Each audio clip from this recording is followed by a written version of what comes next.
Good morning to one and all.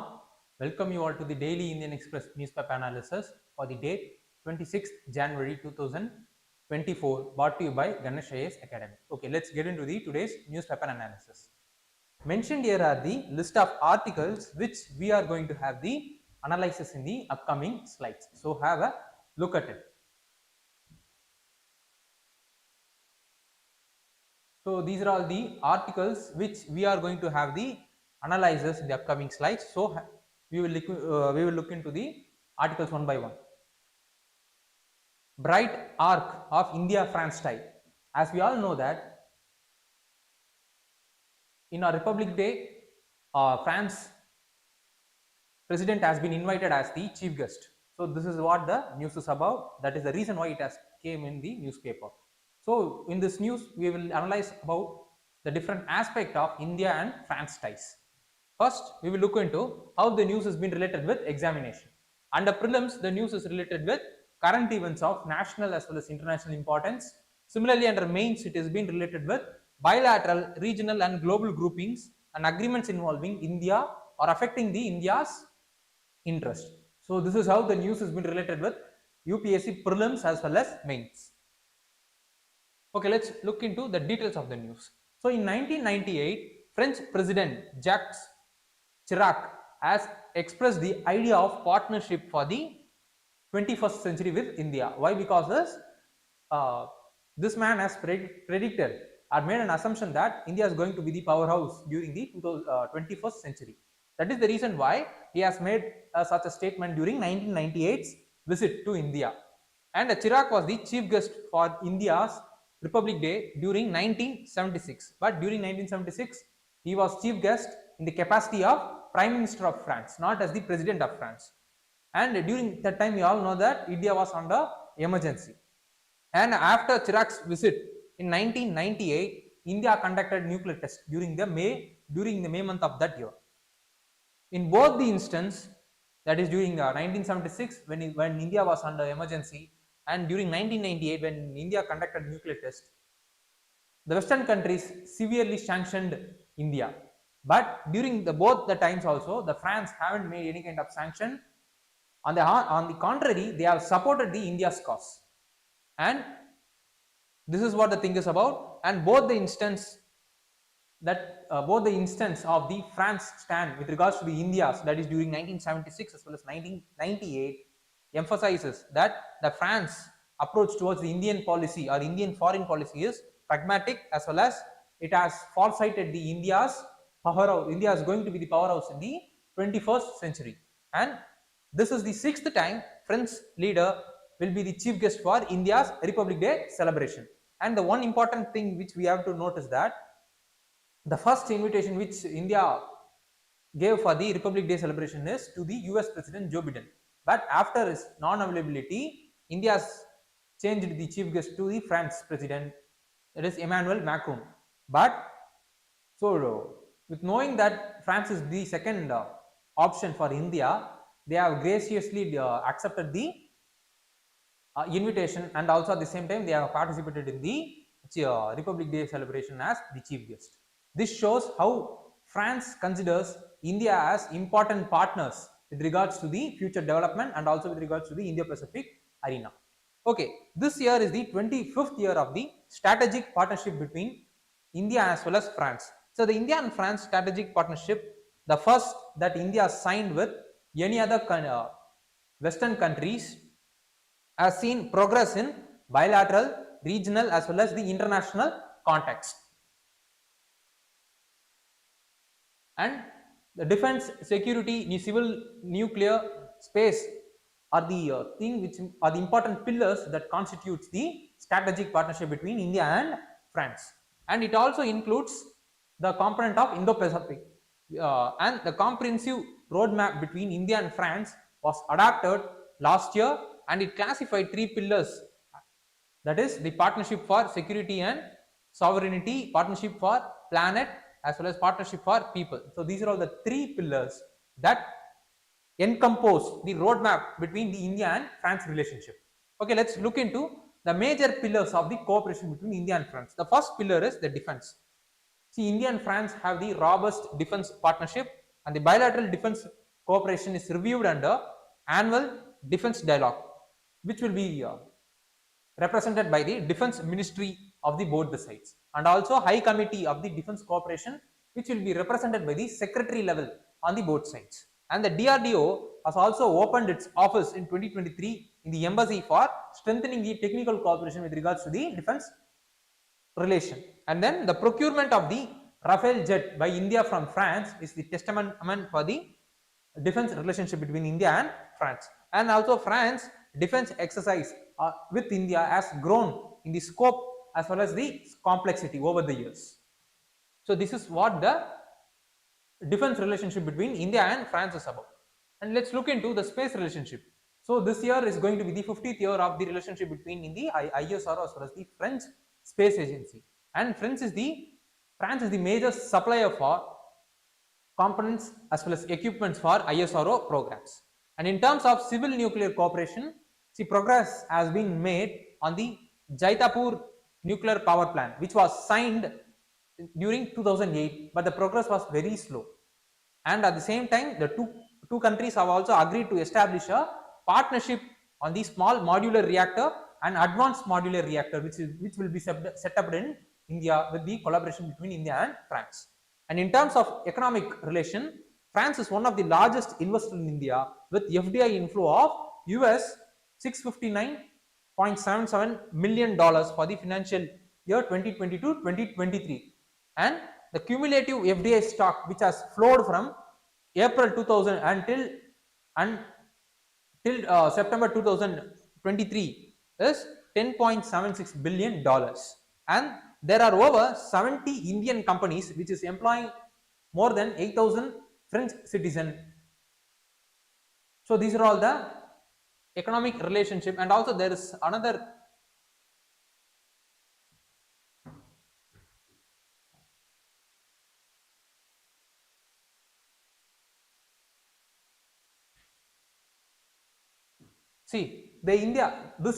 this financial year, the India has exported to France a total of $3.6 billion, and at the same time India imports from the France is $2.36 billion. And India's main export includes engineering goods, petroleum products, pharmaceutical products, electronic equipments, and ready-made garments. And the main imports from France are the aviation products, machine equipments, and electrical equipments and chemical products. So these are all the main things which is being exported from India as well as imported from France by India. And in terms of digital aspect, so UPI was launched from the Eiffel Tower to cater the needs of the digital transaction needs of Indian visitors as well as NRIs, those who are living in the France. And then CDAC as well as MS ATOX, which is the European multinational IT service and consulting company based in France, have developed 14 supercomputers for India, which includes the high-speed Param Siddhi, which will operate at the 4.6 petaflop per second.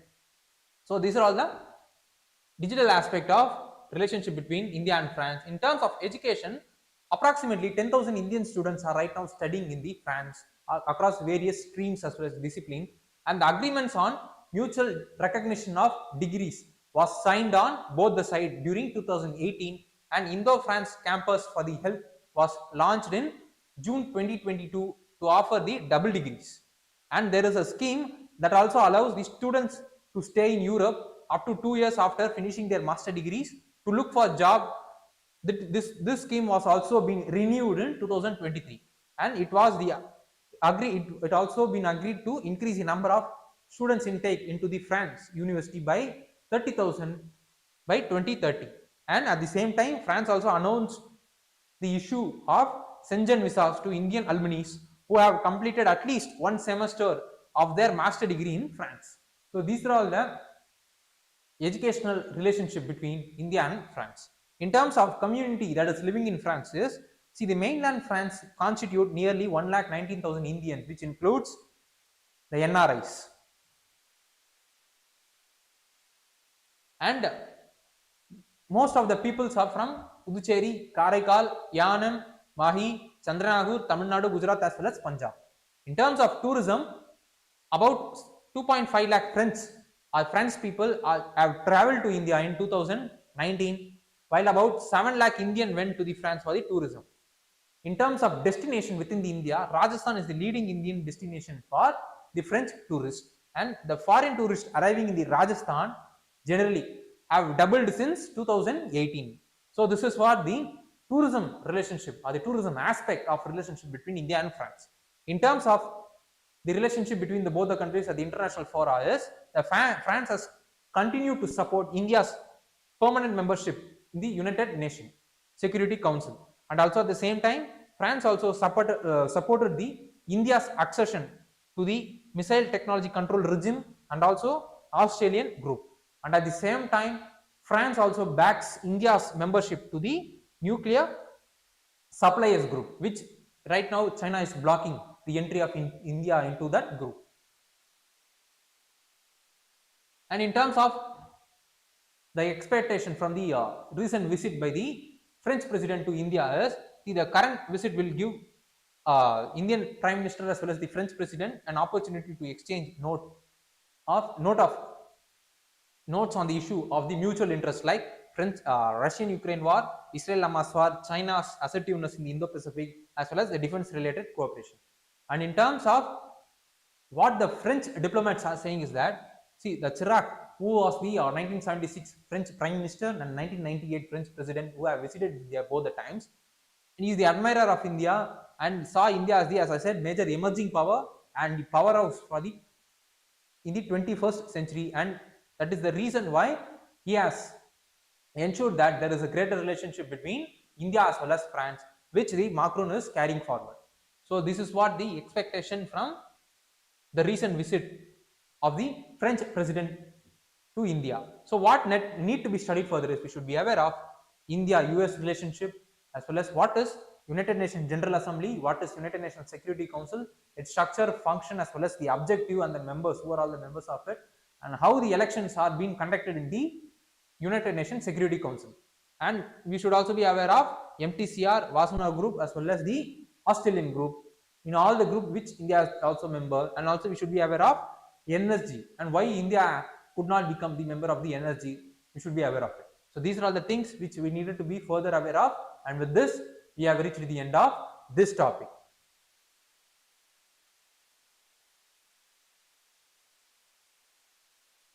Survey, ASER survey, more women, what it has said is that more women enrolled in the higher education than the men in the last 8 years.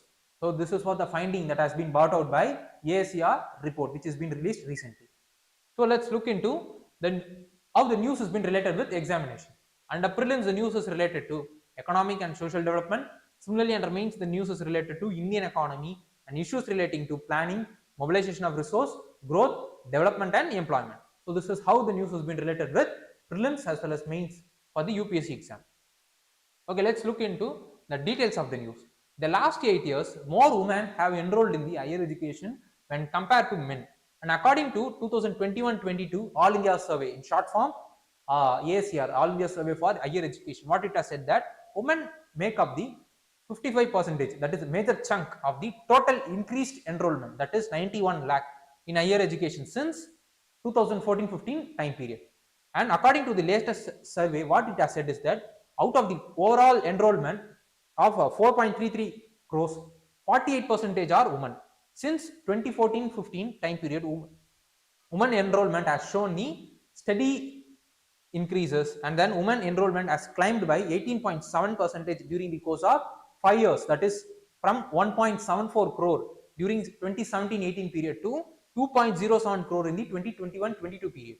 And overall, what the trend indicates is there is a closing gap between men as well as women in the higher education. And among the areas where women are made a mark in science is, out of the total enrollment, 57.18 lakh students have enrolled at the UG, PG, MPhil as well as PhD level, and 52% were women. So out of this, 52% were women who have made a mark in the science field, which includes engineering, not engineering, it's innovation, so on, scientific field, so on and so forth.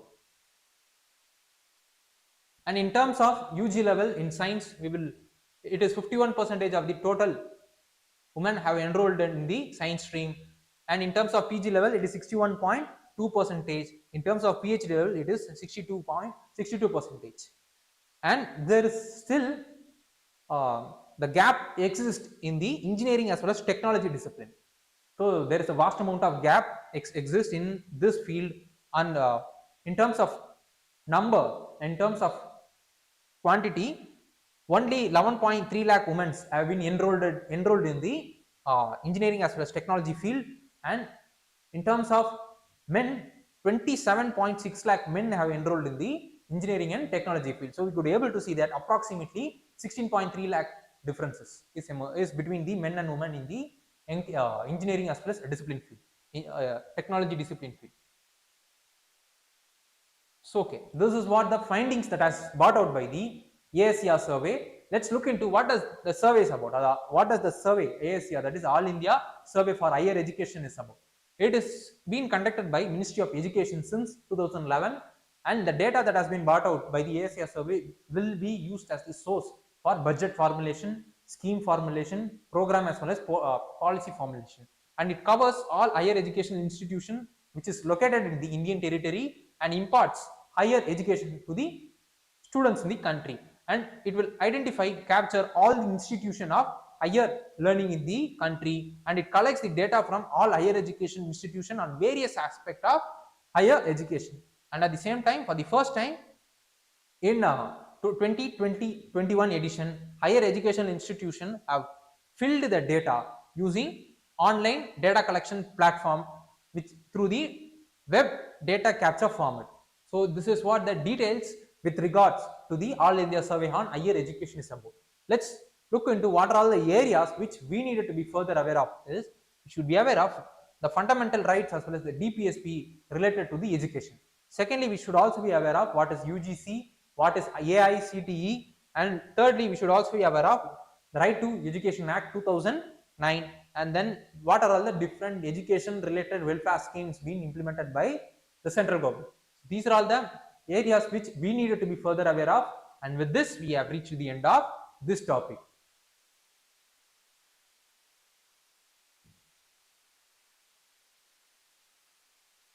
January 26, 1950, on the nation's 75th Republic Day, recalling the first Republic Day. So the news is related to how the first Republic Day has been. That is the reason why it has appeared in the newspaper. Let's look into how the news is related to examination. Under prelims, the news is related with Indian polity and governance constitution. Similarly, under mains, it is related to Indian constitution, historical underpinnings, evolution, features, amendments, significant provisions, and basic structure, which comes under GS paper 2, Indian polity and constitution. Okay, let's look into the details of the news. On Jan 26, 1950, the constitution was promulgated and sovereign democratic Republic India was born. And from dominion to republic, what it has been. See, so the British rule ended in August 15, 1947. Immediately after the British rule, the power hasn't been carried to the Indian people. For more than 2 years, India remained even after the freedom declaration, India remained under the British dominion, and it is being governed by the British government's British era Government of India Act 1935, and on 26 January 1950, the newly crafted Indian Constitution replaced the Government of India Act 1935. Dr. Rajendra Prasad was the first president, replacing the British monarch as the ceremonial head of the state. And at the same time, the Constitutional Assembly, which drafted the constitution over the period of 3 years, became the Parliament of India until the first general election took place in 1951-52 time period. So this is very important factual element from the prelims perspective.